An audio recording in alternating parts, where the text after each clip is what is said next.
ಒಂದು ಗುಂಡಾಗಳ ಗೂಡಾಗಿದೆ. ಆ ಪದಾಧಿಕಾರಿಗಳು ಗುಂಡಾಗಳು, ಸರ್ಕಾರದಲ್ಲಿ ಗುಂಡಾಗಳು ಮತ್ತು ಸೀನಿಯರ್ ಏನು ಲೀಡರ್ಸ್ ಇದ್ದರು ಎಲ್ಲರಿಗೂ ಅಲಕ್ಷ್ಯ ಮಾಡಿ ಒಂದು ಹೊಸ ಗುಂಡಾ ರಾಜ್ಯವನ್ನು ಗುಂಡಾ ಸಚಿವ ಸಂಪುಟ ಅಂತ ಹೇಳಲಿಕ್ಕೆ ಏನು ಅಡ್ಡಿಯಿಲ್ಲ. ಮತ್ತು ಕಾಂಗ್ರೆಸ್ ಪಕ್ಷದ ಪದಾಧಿಕಾರಿ ಸಹಿತ ಗುಂಡಾಗಳು ಈ ರೀತಿ ಒಂದು ಗುಂಡಾ ಸಂಸ್ಕೃತಿ ಇನ್ನು 2 ವರ್ಷ ಕರ್ನಾಟಕದಲ್ಲಿ ಮಾಡಬೇಕು ಅನ್ನೋ ಉದ್ದೇಶದಿಂದ ರಾಹುಲ್ ಗಾಂಧಿ ಅವರು ಹಾಗೂ ಪ್ರಿಯಾಂಕಾ ವಾಡ್ರಾ ಅವರು ಕೂಡಿ ಮಾಡಿದಂಥ ಒಂದು ಅತ್ಯಂತ ಕೆಟ್ಟ ಈ ರಾಜ್ಯದ ಇತಿಹಾಸದಲ್ಲೇ ಇದೊಂದು ಅತ್ಯಂತ ಕೆಟ್ಟ ಸಚಿವ ಸಂಪುಟ ಅಂತ ಹೇಳ್ಬೋದು. ಎಲ್ಲ ಕ್ರಿಮಿನಲ್ಸ್ಗಳಿಗೆ ಭಾಳ ಹೆಚ್ಚು ಪ್ರೋತ್ಸಾಹ ಕೊಟ್ಟಾರೆ. ಕಾರಣ ಏನಂದರೆ ಕ್ರಿಮಿನಲ್ಸ್ಗಳ ಸರ್ಕಾರ ಅಂತೇಳಿ ಸಂದೇಶ ಕೊಟ್ಟಿದ್ದಾರೆ.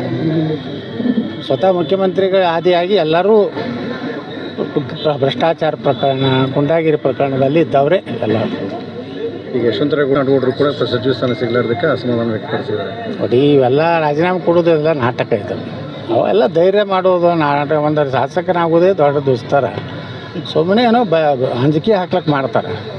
ಅದೇನಿಲ್ಲ. ಇನ್ನು 2 ದಿವಸನಾಗ ರಾಹುಲ್ ಗಾಂಧಿಯವರು ಮನವೊಲಿಸಿದ್ರು, ದೂರವಾಣಿ ಮೂಲಕ ಮಾತಾಡಿದರು. ಪ್ರಿಯಾಂಕಾ ವಾಡ್ರಾ ಅವರು ಸಹಿತ ಮಾತಾಡಿದ್ರು.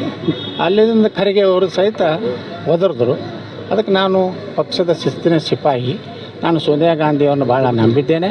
ಕಾಂಗ್ರೆಸ್ ನಮ್ಮ ರಕ್ತದಲ್ಲೇ ಕಾಂಗ್ರೆಸ್ ಇದೆ. ಅದು ಕಾಂಗ್ರೆಸ್ಸಿನ ರಕ್ತ ಅಥವಾ ಗಟರ ರಕ್ತ ಗೊತ್ತಿಲ್ಲ. ಆದರೂ ನಾನು ನನ್ನ ಶಾಸಕ ಸ್ಥಾನ ರಾಜೀನಾಮೆ ಕೊಟ್ಟು ವಾಪಸ್ ತೊಗೊಂಡಿದ್ದೇನೆ. ಪಕ್ಷದ ಶಿಸ್ತಿನ ಸಿಪಾಯಿ ಕೆಲಸ ಮಾಡ್ತೀನಿ. ಇದೇ ಸ್ಟೇಟ್ಮೆಂಟ್ ಬರ್ತೈತಿ. ಯಾರು ಒಬ್ಬರು ರಾಜೀನಾಮೆ ಕೊಡೋದಿಲ್ಲ. ಅಷ್ಟು ಧೈರ್ಯ ತಾಕತ್ತು ಯಾರಿಗೂ ಇಲ್ಲ.